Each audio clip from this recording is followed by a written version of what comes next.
Hi everyone, welcome once again to my show, Ask the Cheese Doctor. My name is Dietrich Truxes, and I am the Cheese Doctor. And I'm giving my show in Spanish and in English. In Spanish, I give it every Saturday at 9 a.m. New Zealand time, and in English, I'm giving it each Sunday at 7 p.m. because my idea is to get the people from India, from Europe, especially especially English speakers and people that don't speak Spanish, because the idea is that people that speak Spanish go to my show in Spanish on Saturdays. People from China, Saudi Arabia, Oceania. Anyway, that's the idea. And last week we spoke about how to make pasta filata cheeses, which is pretty much how to make mozzarella. And today we're gonna finish the topic. And I want you to teach you. I mean, the idea is to teach you the steps of how to make pasta filata cheeses. There are some problems that you guys might get in during the process, and the idea is how what to know into the code, so you guys can know how to proceed and how to fix the problem when you make mozzarella or pasta filata cheeses. Okay. Um, let's make some announcements. For example, I'm working in a cheese course for beginners. It's gonna be a very complete course. It's about we're gonna make 15 cheeses, and it's more than 40 videos. So it's a lot of work. I'm only in 30% of the of my course.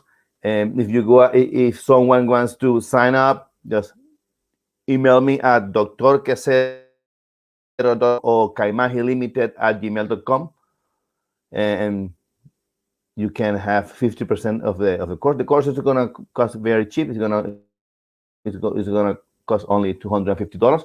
If you sign up now, you're gonna get 50% off. Um, the video of cacio ricotta is ready, so it will be in maybe is in 5 hours. It's gonna be live, um, and you will be able to learn how to make cacio ricotta. Cacio ricotta is an Italian cheese not very known outside Italy and the rest of the world, but it's very yum.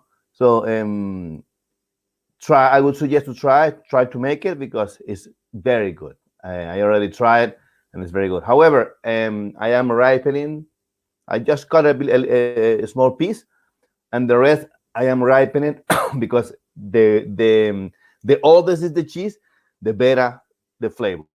So I'm gonna leave it maybe 3 or 4 months, so I can eat it with pasta. It's a cheese that you can grind, and it's a cheese that you dry salt on the outside, and you put the salt, and the more salt that you get, the dry is the cheese, and then you can grind it and put in the pasta. It's very yum.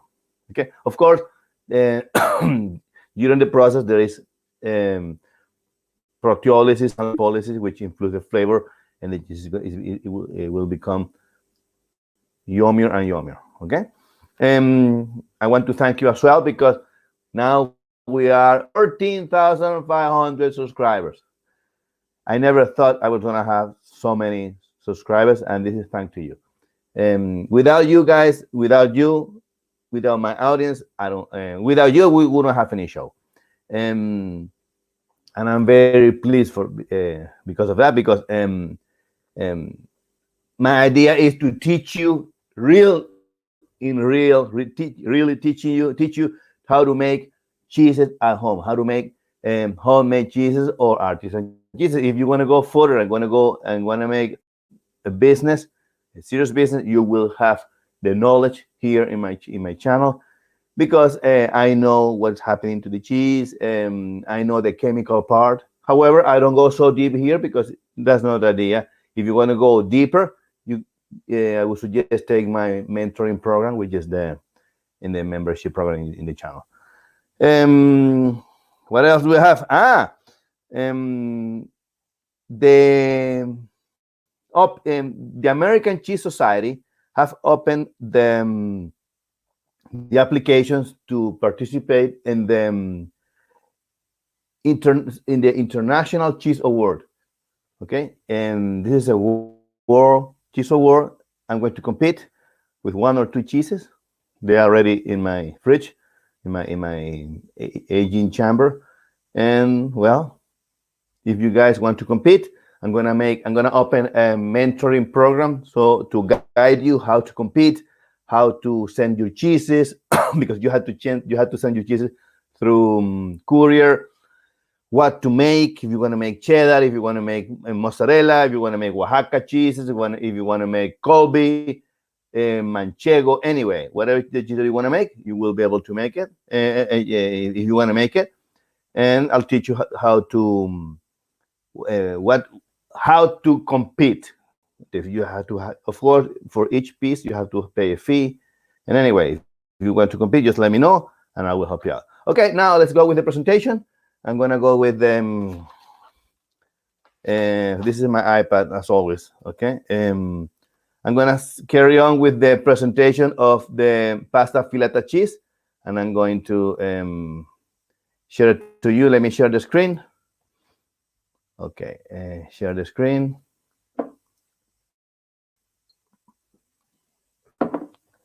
Okay, here we go.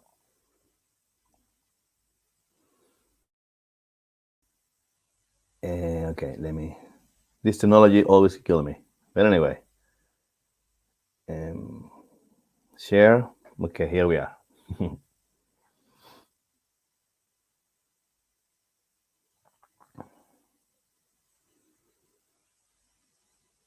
Okay, here we are. Okay, let's make a small review. As you know, pasta filata cheeses are mozzarella, provolone, Oaxaca, burratas, camorza, all the cheeses that you can cook, okay, and they stretch. These are all pasta filata cheeses. They are made in Italy, okay, mostly, okay, and the most famous is the mozzarella, as you know, right? The fat content of the milk should be between 3 and 3.4%. You have to use thermophilic culture because it's the one who produces the acid, and the temperature of the heating temperature is between 36 and 40 degrees Celsius, because this is the temperature that the thermophilic culture used to reproduce. As you know, the thermophilic culture is a bacteria that feed from the lactose of the milk, which is the sugar, and produce lactic acid. This lactic acid increase the acidity of the pH of the curd, and lowering the pH. And when we make this type of cheeses, generally we have to measure the pH, and we have to use a pH meter on the curd and the range of acidity to get the curd stretching is between 5.1 and 5.6. Of course, all will depend on the level of calcium of the milk and also the curd, because when we use lactic cultures, the curd get demineralized. In other words, the curd lose minerals, especially the calcium. The level of calcium starts to lower, and when the level of calcium start lowering, the curd get the capacity to stretch. If we lower the calcium too much, the curd will not stretch. And if the level of calcium is too high, the curd will not stretch either. So we have to have the right level of calcium and the right acidity level. Okay, so we have to manage this, and I'm gonna and this is how it should be in a normal process. Here they are, the lactic cultures that we normally use. Okay, let's do the Coccus thermophilus. These are the ones. The concentration, the amount of the lactic culture is according to the recipe. So I'm not gonna go in detail with it because I just went last week. If you want to know more about it, go to my last program. Of course, it's in English, and you will be able to find out what amount of lactic culture you should put depending of the concentration of the culture. Okay. What else? Well, I'm talking here about about the process. The main thing is that you have to achieve a level of acidity between 5.1 and 5.3. This is the pH that you need to have. If your curd is above the pH, above 5.3, your curd will not stretch. And below 5.1, it won't stretch either. So you have to be in this bandwidth. It's a very small window, and you need to be constantly checking with your pH. And the rate of acidification should be depending of the it will be directly proportional with the amount of bacteria that you inoculate that you put into your meal. So you have, but there's normally a recipe that we follow, so don't worry about too much about it. As I said, once the curd is coagulated, you have to scald it. All is in my in the last program, and when you achieve the pH of 5.1, you have to drain away, which is mostly the process. Okay, and then after that, you have to you drain away, you have to carry on letting the curd to acidify. This process, when the curd is acidified, is called cheddaring. And normally in this process, we cut it in blocks to allow the curd to press each other, and they will carry on losing weight. And the acidification process will make the curd to look like chicken breast when they get the right level. When they get the right level of acidity, 5.1 and 5.3, the curd will look like a chicken breast. You will, and then you can make the test, heating it with water. If it stretches, you can carry on with the rest of the batch. If you don't stretch, you have to leave it a little bit more to allow the curd to stretch. Sometimes, depending on the level of calcium, the curd don't stretch at 5.1, for example, maybe 5.0, because the level of calcium is too much. And it will depend also if the curd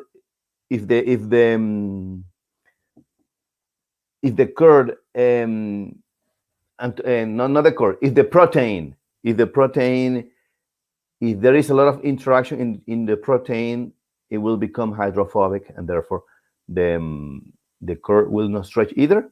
So we have to give time for the protein to hydrate, to proteolyze a little bit, and then it will stretch. Sooner or later, within a week or 2 weeks, it will stretch. Okay, so, and these are problems that happen sometimes when we make mozzarella, but it's not a biggie. Okay, let's carry on. And this is when we finished last time, and now let's go with the other part. Okay, once you have them, as I said, when we achieve the level of acidity, we have to grind the curd. We normally stock the curd together. As I said before, this process is called cheddaring, where the curd get the right level of acidity until it gets the pH. After that, we have to grind it. We have to grind the curd, and we have to cut. When I say grinding, is to cut it between 1 or 2 centimeters to allow. We cut it like this in order to facilitate the heating, to make it easier. So we cut it. We can chop it. We can rip it off. We can do whatever we want. The idea is we have to this curd, instead of presenting hot water like blocks, we have to present it as loose as possible. That's the reason we cut it in 1 or 2 centimeters. The water should be between 70 and 85 degrees Celsius. Okay, When we put it into the vat, it will cool off. But first, before we start heating the curd, we have to make a test. So the idea is to grab a small piece, maybe 100 by 100 by 100, chop it up, put into the water, and if we find out that the curd is stretching, but it's not, but should be stretching minimum 50 centimeters. If we stretch it and it go really stretchy, okay, we can proceed with the rest of the curd. But if it is stretched and breaks, it's not ready. We have to let it set until it gains the right level of acidity, or it gets more hydrated. The paracasein fibers get more hydrated, and eventually they will stretch. As I said before, if the test is successful, you can proceed stretching with the entire batch. Okay. Wait. I didn't start the slideshow. Let me start from the current. Yeah, sorry about that. Okay. Okay, carry on. Let's carry on. So when we heat the water at 70 or 85 degrees Celsius, is to get the ideal temperature of the core, which is 60 degrees more or less. Some people say that and they say that if we make mozzarella with raw milk during the heating, the mozzarella gets pasteurized. I disagree with that. And even though as I say here, the stretching temperature is 60 degrees, not all the curd get the 60 degrees Celsius. Therefore, there are going to be some parts of the mozzarella that will not be pasteurized. They will get less temperature, less than 50. And in addition, the minimum pasteurizing temperature is 63 degrees. Therefore, 60 is not enough.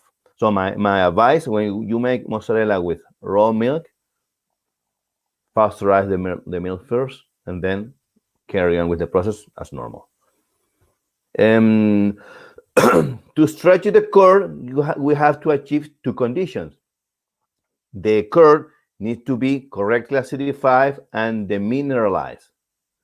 And second, we have to make a correct heating. If the heat is not correct, if the heat is too much, the fiber of proteins will lose the free fat, and they'll become grainy, and the mozzarella will lose stretching capacity. Okay, so we have to be careful when we heat it. The idea when we stretch the mozzarella is to heat it up at 2 degrees per minute. The rate of the rate of increase in the temperature, it should be more or less 2 degrees per minute. In this way, the mozzarella or the pasta filata cheese, if there's any type of pasta filata cheese, will not lose the free fat of the protein. Okay, but if we heat incorrectly, we're gonna have different degrees of humidity or different degrees of moisture into the curd, and the curd will have different colors on the fibers. So we have to be very careful. We also might have a hard curd because the heat is too much. Also lumps in the surface of the curd, and if we heat too much as well, we may have loss of fat. Yeah, loss of fat. Once the mozzarella is stretched and we have and we stretch it, the idea of the mozzarella is just to knead it so it can form layers. That's the idea. When we heat them up, the mozzarella have a chemical reaction inside the curd and start forming layers and fibers. because the protein fibers tend to align each other and tend to interact. And when they tend to align, they mold fiber. They form fibers. And once we have the mozzarella ready, we just have to mold it or put it in a mold. If we are making trecha cheese, we don't need to mold it. We just make it like a braid, okay? Or if we are making Venezuelan queso de mano, we just heat them up and make a disc, because the mozzarella, the queso de mano is a disc. If we are making bocconcini, we just roll it up, make like a ball, and then pass it through the fingers and make a ball and cut it. If we're making burrata, we're making a sack and then put the stracciatella cheese inside and then close it up and put it in the ice water. But the basic process is molding whatever the cheese, whatever the figure that you're making. You can make nodini, you can make bocconcini, scamorza, whatever. And once the cheese is ready, you have to put it in ice water. We put it in ice water because we have to cut the cooking intensely. We have to cut it instantly. So sorry. That's the reason we put it in cold water. Okay. And the water should be ice water, and at 4 degrees, maybe less. You can find it less. It's all right. What I do, because ice water is expensive, what I do is I use hell packs of ice and put into the water, and it helps me to. Of course, these ice packs have to be previously sanitized. Put in chlorine solution at 200 parts per million. Leave it there for 1 or 2 minutes, and then put into the water. And then and it will be cheaper to cool down the mozzarella. Okay.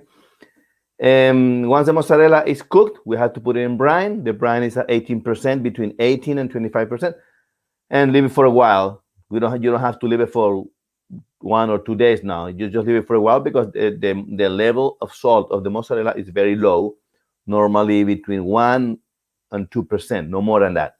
So you can leave it maybe 10-20 minutes, and the mozzarella will absorb a little bit of salt, and then you can put it in normal water. When it's very important that when you put the mozzarella, in the water, because some people put it in water, the mozzarella needs to be dry. Although if it is too wet, the mozzarella will get slimy on the outside. So we have to get the right texture and the right level of moisture in the curd to avoid this problem. But sometimes we put the mozzarella in normal water with 1 or 2% of salt, and we add a little bit of calcium chloride to help the mozzarella not to get slimy. Yeah, that's it. For example, this is an example here, but it's in Spanish. I forgot to translate it.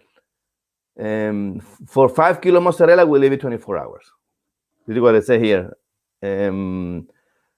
What I do when I make mozzarella, I don't put it in the water due to the fear to get slimy. So what I do is I just sprinkle in my mozzarella. I sprinkle dry salt and then cover it with a film and vacuum pack it. This is what I do, and it has helped me a lot. And my mozzarella doesn't lose moisture, and doesn't gain more moisture either, because if you put it in water, it will gain moisture, and that's the reason it becomes slimy. And so what I do is vacuum pack it, and problem solved. Okay, the storage. Once your mozzarella is ready, air dry or vacuum pack it. You can also use this packing that have artificial atmospheres, which is These machines inject gas into the containers that include the mozzarella and have a little bit of pressure, but I don't use it. But I know that they exist. What I do is I just air dry it and vacuum pack it immediately, and then store it at 4 degrees, and the mozzarella can last easy 1 month. Okay. Of course, mozzarella is a product with a short shelf life, and if you keep it too long in your shelf, it will proteolize, it will change textures, and it will not so fresh. The idea when you make if you sell mozzarella, try to, what I do is first I sell it and then I make it, so we can offer our client always a fresh product. Don't make too much mozzarella. The idea is to get rid of it fast. Otherwise, it will proteolize, and maybe if the package is not done correctly, you might get a little bit of mold inside the package, and then this is when the problems come. So my advice: try to make the batch according to the demand.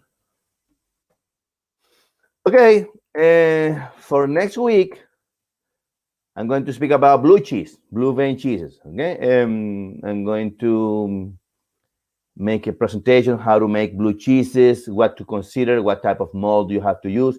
There are different kinds of penicillin, and some of them are really strong, some of them are mild and not so strong. Anyway, I'm going to explain you the process, when you have to pierce the cheese, because when you make blue vein cheeses, you have to put the mold inside the milk, or whether inside the milk or outside. You have to spread. I mean, I will teach you how is the process, so you can learn how to make blue vein cheese. I'm not gonna give you the recipe because I haven't made it yet. I'm going to make a blue cheese into my channel, but I have to buy a fridge, because when you are working with mold, it will contaminate my whole house. So I will have to put it in a special fridge, into a container, because my plan is to use this fridge as a ripening chamber. We have to be careful with the cross contamination. But I will make the cheese, is a promise. And next week we're gonna speak about the blue vein cheese. Okay, now let's go with the Q&A. Let's see if someone have any questions. Okay, in India, China, Saudi Arabia, and Australia is daylight. We almost finished here. We are 7:30 at night here in New Zealand, and in those countries it's daylight. So if they're hearing me, you can make any question. However, I'm going to answer the question of my audience. I always have questions during the week, and the idea is to answer them. Some of them are in English, some of them are in Spanish, but I'm going to answer both. Okay? And you can learn about these questions. That's the idea. So let me finish with the presentation. I'm going to save it and carry on with the... Well, if the platform let me.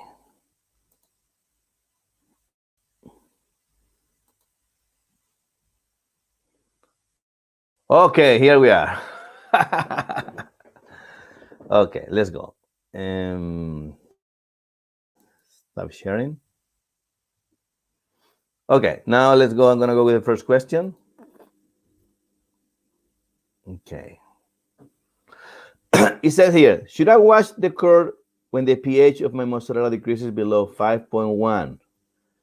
Well, it will depend on the type of process you apply. If you're making mozzarella the fast way, which is using chemical modification with citric acid or with lactic acid or vinegar or whatever, you can wash the curd. However, washing the curd, because it's your, if you the thing is that If you acidify the milk and you haven't coagulated your milk yet, you can you will not be able to wash your curd because you don't have curd, you have milk. So if your milk is too acid, what you have to put is um, um, how do you call it, sodium bicarbonate, okay, baking soda, which is more or less the same, um, to raise the level, to raise the acidity at 5.3. But if you are making mozzarella the traditional way, which is by lactic demineralization, which is the lactic bacteria will produce the acid and will demineralize the calcium or the curd. And if your pH is below 5.1, there is nothing to do. You can't do anything about it. And you lost your mozzarella, but it doesn't mean that you lost your process. You made another cheese. You made feta. Okay. What you have to do in this case, if your pH is below, put in your mind that you're not gonna mozzarella, you're gonna make feta. So you have to carry on lowering the pH until you reach 4.6, which is the isoelectric point of the casein, where the casein doesn't have much calcium. The protein molecules loses all the calcium. All the calcium is lost into the curd, and the curd will become crumbly, which is the texture of the feta cheese. But it's not the end of the world. I have done it many times. Sometimes I just lose my mind and forget about the pH, or maybe I'm doing something else and I forget the time, and suddenly, boom, my pH is below 5.1. There is no point to wash the curd. Just carry on with the process, carry on lowering the pH, and make feta. This is what I always do. Okay. Okay. The second question is, what do you call the bacteria that makes the outside of the cheese red? Okay. This bacteria is called Brevibacterium linens. Okay, is the bacteria that you use to make monster cheese, to make port salut, okay, and to make some other cheeses. I don't remember the names at this moment, but to make the monster cheese. No? Well, as I already said. And when you use it always with brine. You put the bacteria into the brine and then paint the cheese on the outside. And this bacteria will act on the outside of the cheese and will proteolyze the cheese from the outside to the inside, and will give a lot of flavor as well. So it's very good. I haven't used it. I want to buy a little bit of Brevibacterium because I want to make some other cheeses with this type of bacteria, so you guys can learn how to do it. What type of wood can I use to smoke cheese? Well, to smoke cheese, you can use any type of cheese, any type of wood. I would suggest using avocado timber. The avocado tree is very good. Hickory. Don't use pine because the pine have a lot of resin, and these resins will change the flavor of the cheese. So I don't suggest to use resin, pine. Yeah, this is what I have in mind, more or less.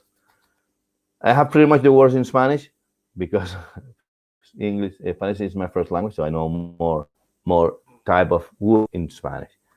But the avocado tree, I've heard that it's very good for smoking, and try this one to see, and let me know. Okay, where can I get your book? Well, my cheese making book is in my website, drquesero.com.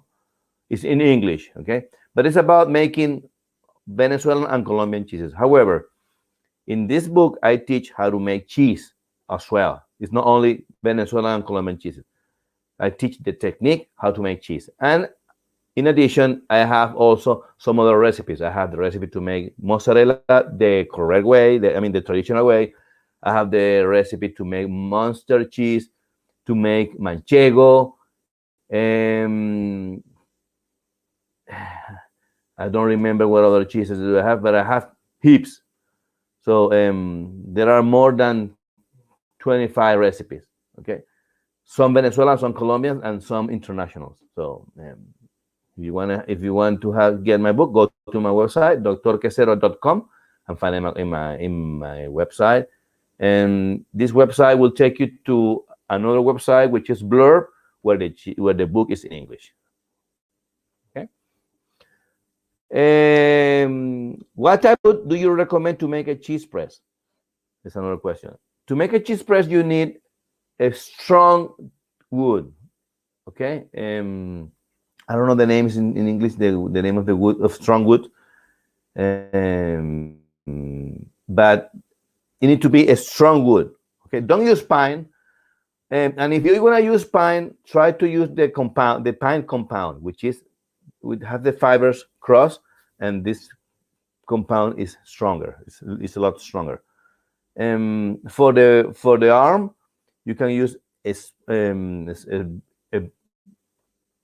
a big piece, thick one, maybe 50 mils, to have the strength. But in general, try to use hardwood. Okay. It says here, I have heard about transglutaminase. Can I use transglutaminase to stop syneresis in cheese? Good question. Well, for those who don't know what syneresis is. Syneresis is the process when the curd loses weight, and the bad thing of syneresis, because it loses weight, it will also loses weight, and weight is money because the cheese is sold by kilo.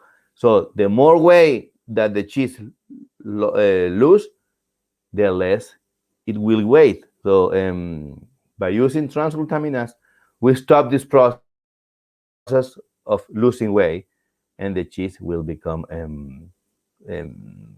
will weight more, and it will worth more. So yeah, but you can use transglutaminase, yes. Transglutaminase is accepted by is food graded. Of course, you have to use it in the right way, as to the following the manufacturer's recommendation. And the saving is more or less 15%. So about 15%. You have to evaluate the cost of your transglutaminase with the saving that you're going to achieve. If it's worth it or not. If it is worth it, you can use it. I don't use it because my products are organic, and I don't use transglutaminase. Darwin says here, hi, how are you? Can I add calcium chloride to raw milk? Which will be the effect if I use it in raw milk? Well, calcium chloride is the glue that will join all the protein molecules. When the milk is raw, it has all the calcium. When you pasteurize it, it will lose more or less 15%, 1/5, of calcium. As I said, if the milk is raw, it has all the native calcium into the milk. There is no point to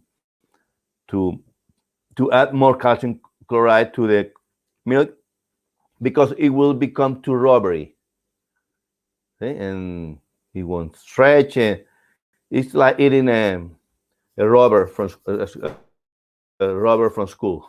I don't have one here, but anyway, the idea is to if you use by the way, if you are using milk, remember, raw milk is only for aged cheeses that are going to be aged for more than 60 days. You can't you cannot use raw milk to make fresh cheeses. Okay, you have to compulsorily you have to pasteurize your milk or buy the milk to the supermarket. It's illegal. It's against the standards, the international standards. So if you're gonna make fresh cheeses like mozzarella, like queso fresco, etc., you have to use compulsorily. You have to use pasteurized milk. Okay. He says another person here, Carlos. How many liters of raw milk can I get for a pound of costeño cheese? Costeño cheese is a cheese from Colombia. It's a very dry one. It's more or less like feta cheese. So I would say for costeño cheese, you will spend of. And another thing, you cannot use raw milk for costeño cheese. You have to use pasteurized milk for costeño cheese because costeño cheese is a fresh cheese. So this is the first point.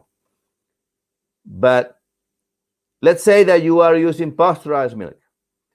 The performance, the yield is more or less 8 liters or 10 liters per kilo. No, I would say 8 liters per kilo of costeño cheese.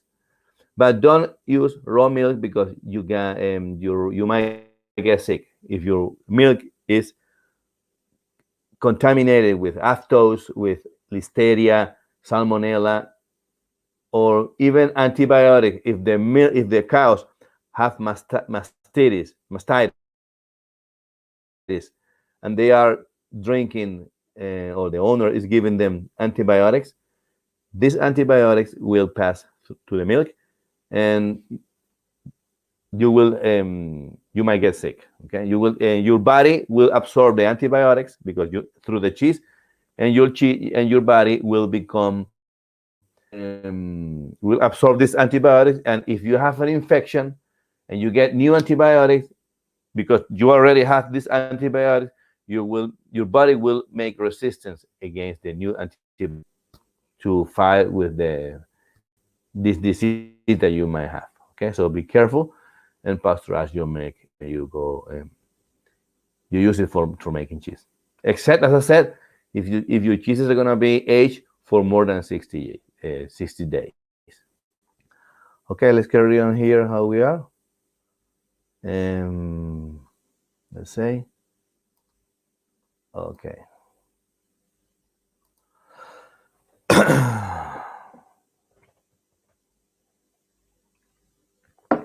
He is here.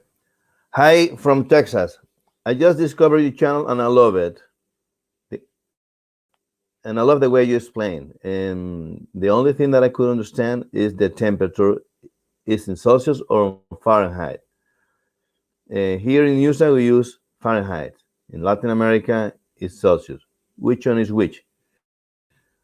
Well, the thing is that in all my recipes I explain about the cheese making process in Fahrenheit, and also I also say the equivalent in Celsius.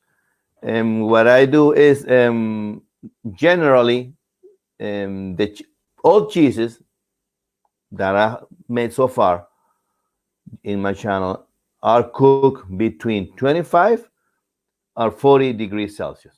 I would say 45 degrees Celsius. If the temperature is above these numbers, about 45, I'm referring about Fahrenheit. So if I'm saying, for example, 100 degrees is 100 degrees Fahrenheit, or 105 degrees, and I don't say the unit, it's because I'm referring to Fahrenheit.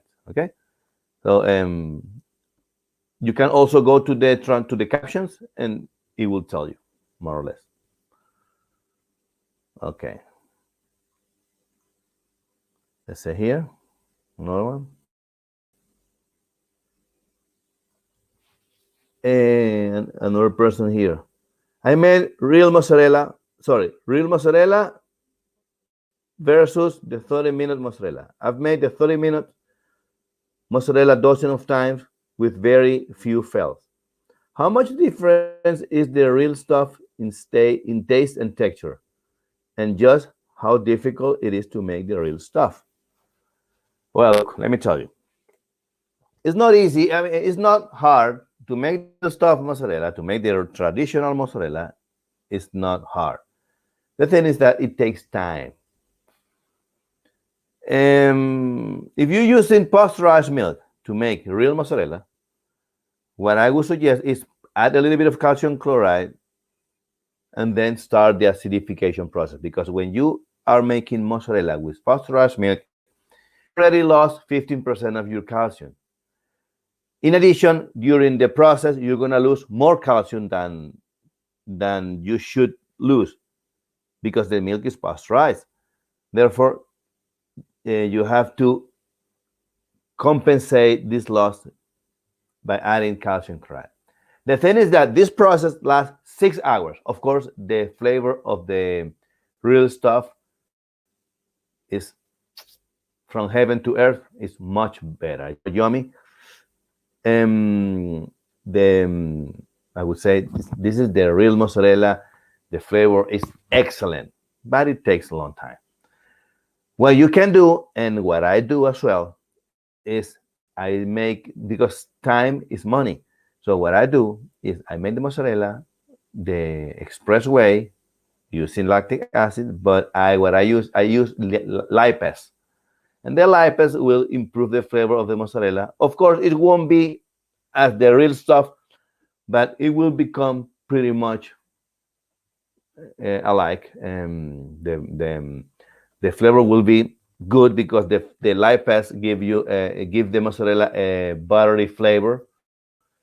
And of course, you have to be careful if you use too much lipase because it will put your cheese. It could put your cheese rancid. So you have to be careful. But if you make mozzarella the express way with lipase, you're gonna have a very good product. I've done it many times. But you can also have to do it the other way. It will depend if you have time. You have to wake up very early, get your milk early, and start the process. But it's worthy because the mozzarella is much more flavor from heaven to earth. Okay. And it says here, started a feta last night, cut the curd this morning, looked beautiful until I started to stir. Totally. How did I screw up? Well, your problem was that when you make the mozzarella, when you make the feta, and you did it last night, so you let the whole night the curd acidify, and it will lose all the calcium. And the next day, your feta is totally crumbly into the vat and a lot of moisture. You have to let the mozzarella, you have to let the feta or the cheese to lose weight, and you have to achieve the pH of 4.6 into the whey, but maybe you got less than 4.6. Maybe you got 4. And if you have 4, your curd is gonna be too acid and it's not gonna questionate. And remember, you have to press the feta, and at this level, at this pH, the feta will not join together because there is no calcium. And this was your mistake. You have to weigh off at 4.6. And at 4.6, put into the press, boom, and then the next day you will achieve maybe 4, but the cheese is already out of the press, out of the way, and it's already pressed. And then you can cut them up and put it in brine or whatever, or in oil, whatever you're gonna do with it. This was your mistake. It was too acid. Okay, this is what I think, because it happened to me as well. He says here, hey, it is all right to use over fermented kefir as a starter. Well, I've never used over fermented culture. I have used kefir, which is a culture. Over fermented What do you mean by over fermented? Past the due date. If it is past the due date, the culture will become. For example, if the culture is um, over the due date, which means that it's expired, the bacteria might be dead. Therefore, you will not have any activity when you inoculate the milk with this lactic culture. And remember, the lactic culture feeds from the lactose and produce lactic acid. But eventually, this lactic acid will kill the bacteria, including the kefir one. So I would suggest do not use kefir as a lactic culture. Use normal lactic culture, Lactobacillus lactis, Lactobacillus cremoris, Streptococcus thermophilus. I mean, use the bacteria that is meant to be in the cheese making process. Okay. Okay. And last question. I tried my first camembert this morning, but put in the wrong amount of candidum and Hyotrichum. I flipped the amounts. What did I just make? Well, look, don't worry about it. If you flip the amounts, you put more Hyotrichum than candidum or vice versa, you will have maybe a more proteolized cheese, or it's not the end of the world. Maybe you will achieve a better cheese, you never know. So it's part of the fun. Sometimes we make mistakes. I've made mistakes many times. When I started learning how to make mozzarella, I didn't know that the right level of acidity is the key to make the mozzarella. So I was stretching my mozzarella and it didn't stretch. So I put I press it, put it into in my fridge. The next morning, it was really strong and hard. I took it out, let it dry for a while. I forgot about the cheese. And 3 or 4 months later, I just discovered, because I put it on the top of my kitchen, I discovered the cheese all covered with mold, blue, everything. I mean, it was disgusting. I washed it up with brine and stuff, and it was really hard. I cleaned them up, vacuum pack it, and leave it in the. No, I didn't vacuum pack it. I just left it like this, and it achieved maybe 6 or 8 months. After 8 months, I cut it, and it was beautiful Parmigiano, not Parmigiano Reggiano, a Parmesan cheese, because Parmigiano Reggiano is from Parma, Italy. I just make a Parmesan style cheese with a blue vein flavor. It was beautiful. So don't worry about it. If you make a mistake, this is part of the fun. And as I said before, if your level in the first question, if your level of acidity was too high and your cheese became too high, too low, too acid, carry on with the process and make feta. Don't worry about it. This is part of the fun. Okay? Well, I don't have more questions here. Let me see how are we with the time. Yeah, we are 7 minutes left, but let's finish today. Let's finish now, because if we don't have more questions, let's go and finish. Well, as I said, thank you for the audience, and thank you all for being. Now we are, as I said, 13,500 subscribers. I really appreciate it. It will compromise me to make more videos, to give you more content. And if you want, as I said, if you have any question, go to my channel, ask me questions. I always watch my questions. I always people from around the world is always making questions. I try to answer as fast as possible. If you want to get, or if you want to take my cheese making course, it will be for beginners, but it will be very complete. It will be very very complete, this that to work, and you will learn a lot. You will be able to make 15 cheeses. Okay, and it's a lot of work, but and of course, then you will have me there to help you out if you have any questions as well. That's all for now, and see you next week. Next week, as I said, we're gonna speak about blue vein cheeses. Okay, so, and as I always say, And before I leave, remember, if you want to become part of my membership program, go ahead, you can do it. And you're invited. And if you want to help the channel by buying this T-shirt that I have with all my, I'm just expecting mine. It hasn't arrived yet. When it arrives, I will show it to you guys. And if you want to help me fund the channel to make more videos, this is one way you can do it. Okay. Well, let's see you next week. And as I always say, eat cheese because life without cheese is like a love without a kiss. See you next week. Okay. Sayonara. Sayonara Facebook. Sayonara Instagram.